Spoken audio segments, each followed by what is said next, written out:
3, 2, and let's get started. Lona Lindström, I'm hoping that I'm saying your last name correctly. Lindström Stephansen, right? Exactly. Thank you. Well, thank you for taking the time and for sharing with the rest of us a little bit of your experience in Denmark as to how you have lived this, or you are living these interesting times. Yes. So if I may, I would like to get to know a little bit about yourself and your institutional context. Yeah. Well, I teach at University College of Northern Jutland in Denmark, which is a University of Applied Science. And I teach in a program, bachelor's program, that is export and technology management. And I teach cultural understanding, communication, methodology, theory of science, and stuff like that. Wonderful. So that's mainly my. So where is this at? What city are you in? The city is Aalborg, which is in the northern part of Denmark. Denmark is very small, so it's actually just a city for you. Sort of the very tip, right? So yes. you can see Norway from where you are. On a very bright day, no, we can't. But we feel connected with Norway. Yes. That's a near. Yeah, I can. So your students are mostly, I mean, Denmark is a more, I believe it's a more homogeneous society than other societies, but it's middle class, upper middle class. What's the social context of your student body? Denmark is a bit, how to say, strange in that sense, because every Dane gets paid to take an education. Means we get students support, and we don't have to pay to go to college, meaning there's a lot of different types of people attending our classes. Yeah, I get so. But we also have international students in the program I teach, which is relevant when we teach export and technology management. So I benefit from the diversity in the class with both Spanish people and Danish people, and we also have Mexicans. So and Mexican, okay. yeah, whatever. all types of Chinese people. So that makes it easier to teach cultural understanding. You know, whenever I have students from other countries in my classroom, I love it because it really brings perspective, and it forces everyone to think more carefully about what we're going to say and what the meaning of what we're saying for other folks. And it's just really interesting. Unfortunately, we had to see most of our foreign students leaving our campus. So before I move into how you live the experience, I also meant to ask you, what is your training? What's your background, the disciplinary background? Are you a social scientist? Communication. Yeah. Communication. Yeah, that's my main, and I've had some social studies and actually also some cultural studies. So it's like a mix of things, but I majored in communication. Communication. Okay, great. Yeah. So can you tell us a little bit, how did this happen in Denmark? When did you learn that this was becoming a major issue? When did the university close altogether? How did you live this time? As I recall it was around the 12th of March when we were sent home, all us in the public. What do you call it? As I'm in a public job, you know, what's that? So I'm hired by the state, which means that they could, they just sent everybody hired by the state home. And then a week later, I was, as I recall it, the March 18th, they closed everything, or not everything, but very many things. Like the border was closed, and they were saying, people get home if you're a Dane and you're in, outside in the world, come back. and we'll help you come back. So the foreign Mm. ministry was having they were busy. Yeah. Yeah. All the schools were closed, all the university were closed. Yeah, sent back. But still, the contractors, is that what you call when you have, the building, Uh-huh. construction sites were still open. So Oh, I see. people, yeah, so carpenters and all that were still working. Um, and still there were some factories going. They worked, but they were told to work as much from home as possible. Yeah. And that means, I mean, and very fast everything was closing down, meaning even though you had your manufacturing going on, there were no orders. So very fast everything slowed so much down, so that they had to stop Huh. producing, Yeah. or manufacturing. Then the state got out and said, we'll have this help packages. What do you call it in America? You had Health. some Health. similar. No, help you. They want to help out. Financially, like money Yes, wise. yes, Oh, yes, okay. exactly. Uh-huh. So the state were providing different packages for different types of industries, so that they could send home their employees, but not close down the factory. So that Okay. they were sent home, but with salary. Oh, interesting. Yeah. Okay. So the Danish government provided salary for the people sent home. So Mm-hmm. uh, um, um, what do you call it? If they didn't fire them. Oh, So okay. Yeah, yeah, so that makes sense. So yeah. you keep the people employed, but the factories don't have to bear the brunt of the Exactly. impact. Yeah. Yeah, Yeah. yeah, that makes sense. Yeah, that's a strategy, which is not what all countries have done. Other countries, like in the U.S., people will get fired and then they apply for unemployment benefits, and then in addition of the regular unemployment benefits, the state will give them, the federation will give them a complement, but people got fired, so it's in the millions. So it's different strategy, which is so for Yeah. you. Yeah.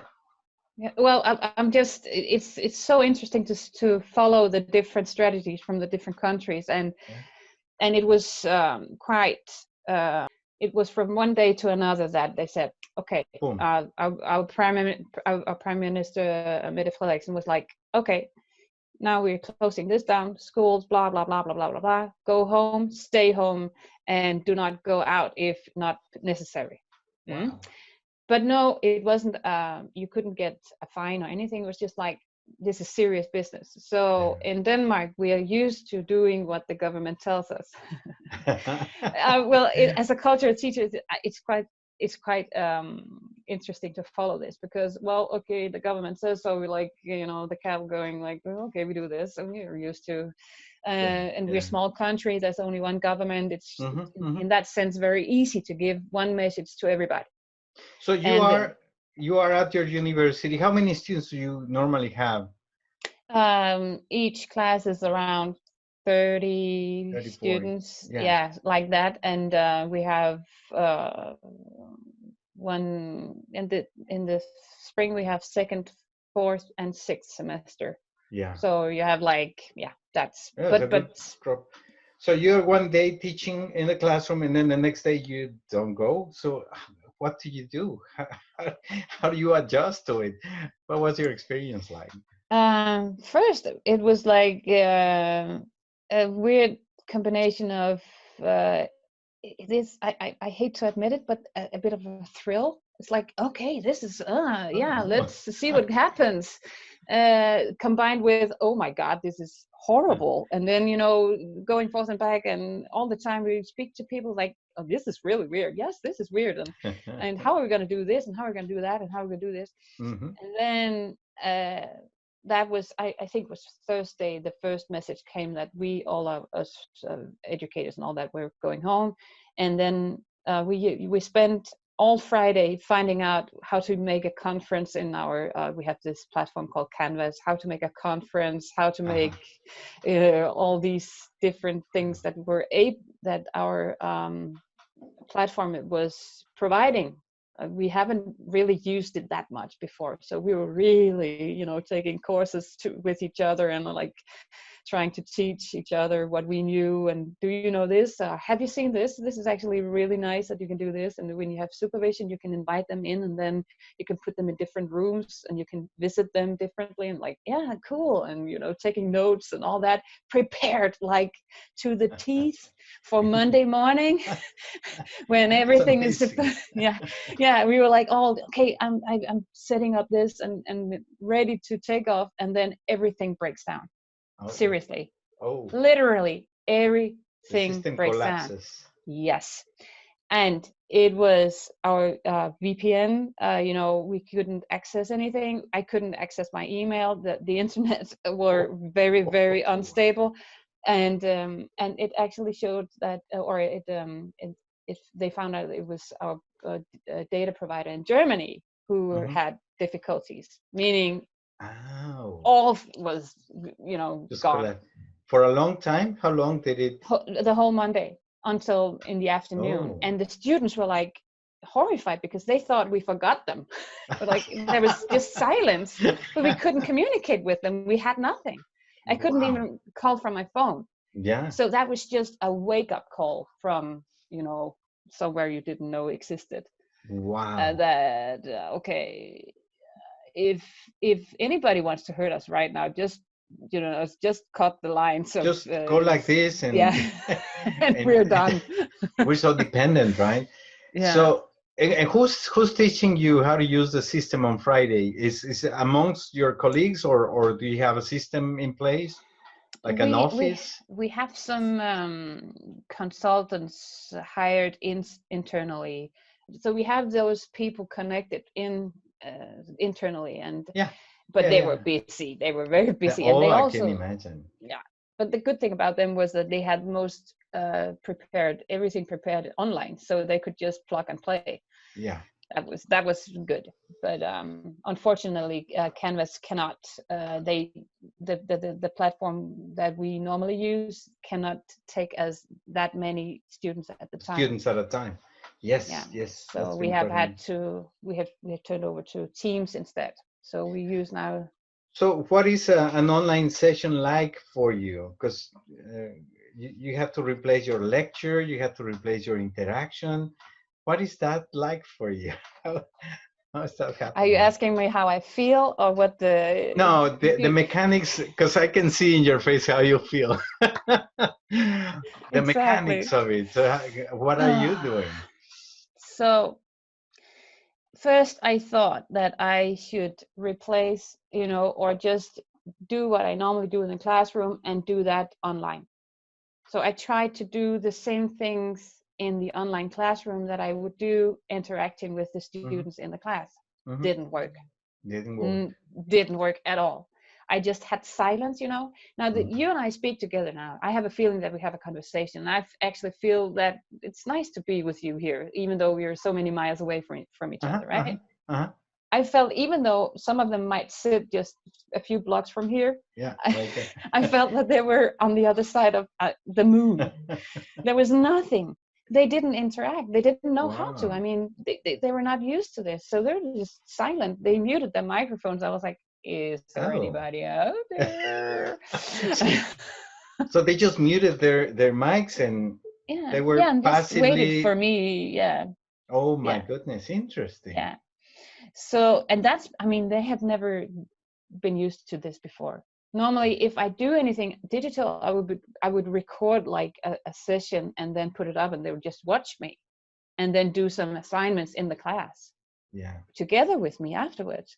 Now this is like, I'm dependent on that. Either we have a discussion actually where people actually discuss, and if I really drag them, they will maybe put a thing in the chat, just very shy. So I have a question, like it's just me, can you just tell me? But anyways, then having recognized that was not going well, the next thing I did was, and that is actually much better for me, at least. I don't know if it works for everybody, but that for me it's better. I actually structured it in a way that I had a whole week course with about visual presentation. I was like, this should be a workshop where I go around and talk to the groups when they see what they work and work with them. So how can I do that online?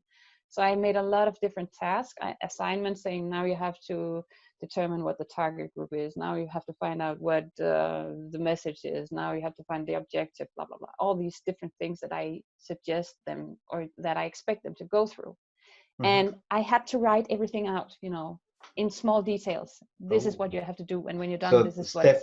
step by step, so that they are not lost. Yeah. And you know, when you don't have time to prepare, then it makes for really long, busy days, right? But what my colleague said, the good thing is, Lorna, next year it's just, you know, copy paste. You can just do it in the classroom and smile and nod. Yeah, maybe. So I was going to ask you that, you know, we're hoping that, first of all, we're all hopeful that some brilliant genius will find the vaccine and then the test goes fast. But the reality is that we might find ourselves not opening universities for the fall. So, and that's sort of the big question that I think we all are facing. So how do we make sure that we stay connected with students, that we deliver something of quality, that we keep attaining outcomes? How do you feel about that perspective, the perspective that your university will not open during the fall? First of all, very sad, because I miss the students very much. I miss my colleagues. I miss the interaction. I miss the inspiration. I miss everything. Then when I have to know, okay, back on track, this is reality, we have to face it. Then I see that if I can translate, I need to do some translation every time. But as long as I do that, translate it from real reality to virtual or this different reality, and not just doing what I used. I have to have some new habits. And we have to discuss them in our team as new things that we do like this, instead of trying to reproduce what we normally do. That I think that's the I have to say that actually this last week I've with this new course that I did with the visual presentation I was talking about, I could see that, okay, they did the task. I could give them feedback in a discussion like this with a small group instead of the whole class. And they feel comfortable. They can see they're better. Then they put on their camera, and I can see them, and we can have a discussion. Like 5 or 6 people is much more easier to have a conference like this, right? And then give feedback, and that's a new way of thinking for me, instead of having them work in a progress. And I would normally say that, don't worry, you'll get there, you're in the process, blah blah blah, all that. No, this is a task, you have to solve it. And I'll give you feedback on that. Absolutely. So I mean, I'm worried about if we don't, if you say this, how can we keep the contact and in touch with the students? There's I'm worried about those students who not just mute their microphone, but also mute their life, so to speak, where they don't interact, or they're not proactive in the way they would be if I could see them in the class, and I could see they maybe seem sad or something. I would go to them and say, hey, are you okay? I can't do that. So that's the only thing, that's my worry. But we actually have something called reflection conversations in our program, where each class has its own contact teacher. So that means I have for now they're called fourth semester, so I'm contact teacher for them, and each of the students have a conversation with me. And I actually did it online this time because we were in the COVID situation here. So and that is helpful, because then I could clearly see that there was 4 students that I didn't get in contact with, and I had to call them for several times, and there's still 1 student we haven't had contact with. And then this then we can send out a caring email saying, hey, we can see that you're not, is there anything that we can do, or but I mean, not everybody, not all the programs in UCN has the same, because that is I mean, it takes so interesting. Yeah, and of course when you have, and we do have groups of similar size than the ones that I'm perceiving you do have, but in some other universities, when you have a classroom with 300 students, 800 students, then that is just a whole different ball game. But anyway, so before we run out of time, because as I mentioned, these are short clips, and this is lovely, we could be talking for an hour, I suspect. Definitely. Before we run out of time, I just wanted to ask you, just placing a little bit of perspective to this, what are the things that you have learned of your teaching, of your students, of your institution that you didn't know, because this is putting everything upside down, and maybe there are things that that have new value that we didn't see before that we want to keep. Maybe there's things that we definitely need to go back to, like you were saying, I miss my students. How can the personal contact how can you replace that with a square on a computer, right? So what do we learn from this? What have you learned from this whole experience?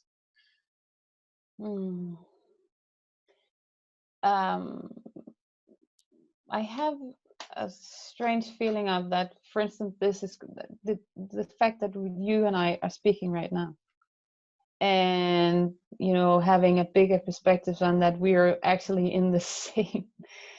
We're in the same situation all over the world, sitting here talking to a screen. That's right. And I don't think ever in the history of this civilization that we have tried that the whole globe at the same time is experiencing the same. So for me, I feel a strange connection to the world. At the same time, I feel very what do you call it, isolated. It's confined, maybe. But I'm very inspired also by what you're doing right now, that this is really easy. We could do this all the time. Yeah. And then that's maybe harder when you run around in the school and like looking people in the eyes. Like there's no time. Yeah, exactly. Which we, of course, we miss that, but still, this also has value, right? That that we're actually able to sit here and contact people on the other side of the world and have a very interesting discussion about how do we actually, what do we learn from this? So I don't know if there's some low practical things with my educational stuff, things that I do in my teaching that I'm definitely going to apply afterwards, like structure, for instance, which is not my strong side, but I have to. I mean, it works when I'm structured. So that's something that I have to be structured when I work like online. But that's very practical. That's very low practical stuff that I will apply afterwards. Yeah, well, you had one day to prepare, right? That's amazing, crazy. Lon Lindstrøm, thank you so much for your time. I wish you the best from here. Please know that we are not injecting light or bleach in our veins in the US. That's not happening. We're not crazy. But I want to wish you the best in the opening of the country. I hope it brings back the country online, and it gives us a sense of how to do things, because all nations are trying to open up again, and I can see their frustration, and I can feel like the necessity, and we're just so dependent on things going. So wishing you the best. Thank you for your time, and I hope this allows us to stay in touch and open new venues of communication. Definitely. I would really love that. So thank you very much for asking. Thank you, Lon.